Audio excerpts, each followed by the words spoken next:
intimidating crowd, and appreciate you coming forward and asking your question. But the answer still kind of remains the same, that we have laws and we need to follow those laws, and that's where we're at. That exchange between Congressman Scott DesJarlais and 11-year-old Josie Medina ended with a cheering crowd, as you heard there, but it's still sparking outrage from immigration reform advocates. It happened last week at a town hall meeting hosted by the Tennessee Republican congressman. Josie, a U.S. citizen from Tennessee, wanted to know how her father, who's currently facing deportation proceedings, could remain in this country. Earlier this week, Josie talked to Thomas Roberts. How did you want the congressman to help with your father's deportation? What were you hoping his answer would be? I was hoping that he would say something that was more like helpful than just that, and I was kind of mad at him, but that's what he said.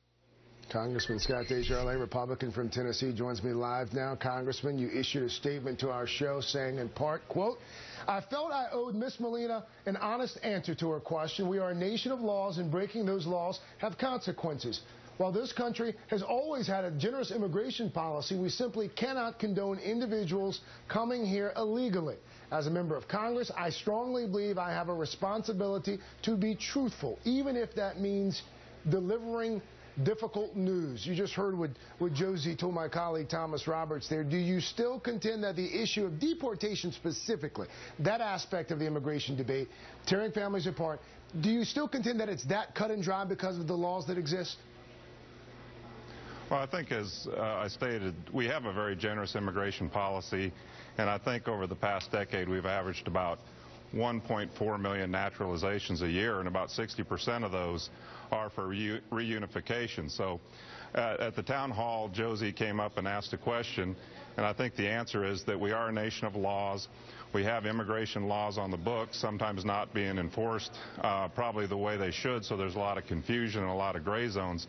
But bottom line is we have an immigration problem in this country, and we need to enforce the laws that we have on the book. Congressman John Carter, Republican, one of 7 House members working on comprehensive immigration reform. During a news conference this week, you probably heard this, he reportedly said, quote, "Part of what's wrong with our immigration system is that we keep trying to patch it up. We need comprehensive reform." He later said that the evangelical community wants to remind people that we are dealing with human beings with families. They should be treated with respect and compassion. How do you strike the balance, that balance between adhering to laws and showing the respect and compassion that Congressman Carter says is important? Well, I mean, the debate over whether we need comprehensive immigration reform remains out there, but the bottom line is we have laws in this nation that are not fully being enforced. I would contend that we actually enforce the laws that are on the books, we wouldn't have as great of an immigration problem moving forward. But as I said, we have a generous program, and there's laws that are in place, and we can't simply just make exceptions if people are not following the laws. And I would further add that if we travel to another country, we don't leave and go to the airport without a passport. When we go to a country such as Mexico, we obey, we respect, and we understand that we have to follow the law. When you guys return from your summer recess, immigration reform is going to be on the table. I want to call your attention to a recent NBC News Wall Street Journal poll. It found that, among other things, that Republicans will get most of the blame if a comprehensive immigration reform bill does not pass. 44% say they will blame Republicans. How concerned are you about those numbers?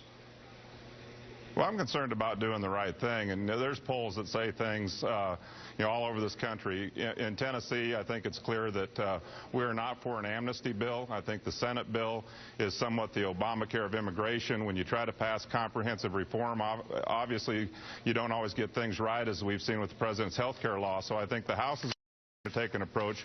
We're going to take issues one by one, and let's look at them, make them readable, understandable, and let's see if we can't get them right. But again, I'd return to the fact that if we would enforce the laws on the books first, we might not need as much reform as people think.